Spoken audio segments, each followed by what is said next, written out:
Hello guys, நான் உங்கள் Mahindra எம்கசி. Madras high court ரெக்ரூட்மெண்ட்டில் எவ்வளோ பேர் அப்ளை பண்ணியிருக்காங்க மாவட்ட வாரியா அப்படின்ற மாதிரி நம்ம பார்த்துட்டு வந்துருக்கோம். அதன் அடிப்படையில் பார்த்தீங்கன்னா இப்போ நீலகிரி மாவட்டத்தில் வந்து எத்தனை பேர் அப்ளை பண்ணியிருக்காங்கன்றதை பார்க்குறோம். May 23 அன்றைக்கி பார்த்தீங்கன்னா ஒரு பர்சன் வந்து அப்ளை பண்ணப்போ அவரோட அப்ளிகேஷன் நம்பர் பாருங்கள். அதில் வந்து லாஸ்ட் ஒரு 5 டிஜிட் கன்சிடர் பண்ணிக்கோங்க. அதில் பார்த்தீங்கன்னா May 23 அன்றைக்கி வந்து 1407 நம்பரை அப்ளை பண்ணியிருக்காரு.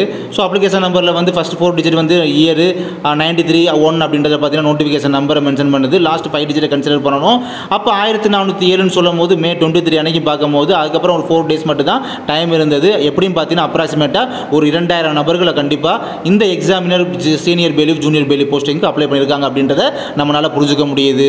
ஓகே, நீலகிரி மாவட்டத்தில் வந்து காம்படிஷன் வந்து அதிகமாக இருக்காமல் பார்த்தீங்கன்னா காம்படிஷன் வந்து எதிர்பார்த்த அளவு இல்லை, கம்மியாக தான் காம்படிஷன் அப்படின்றது இருக்குது. ஏன்னா வேகன்சி பார்த்தீங்கன்னா இங்கே வந்து எக்ஸாமினர் ரீடர் சீனியர் பெயிலிஃப் இந்த மாதிரி, அதாவது எக்ஸாமினர் கிடையாது, ரீடர் சீனியர் பெயிலிஃப் ஜூனியர் பெயிலிஃப் மட்டும் தான் இங்கே இருக்குது போஸ்டிங்கு.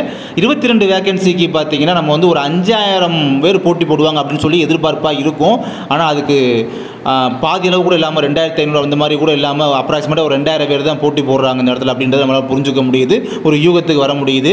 அப்போ 5000 பேர் போட்டி போட வேண்டிய அப்படி தான் நினச்சோம் நம்ம. ஏன்னா வேகன்சி 22 வேகன்சி இருக்குல்ல, அப்படி இருக்க வேண்டிய இடத்துல ஒரு 2000 போட்டி போடும் போது கண்டிப்பாக காம்படிஷன் இடத்துல வந்து கம்மியாக தான் இருக்குது நீலகிரி மாவட்டத்தில். இது ஒரு உற்சாகமான செய்தியாக இருக்கும் அப்ளை பண்ணவங்களுக்கு. ஓகே, நம்ம நெக்ஸ்ட்டு இன்னொரு டிஸ்ட்ரிக்ட் பார்க்கலாம் அடுத்த வீடியோவில். தேங்க்யூ.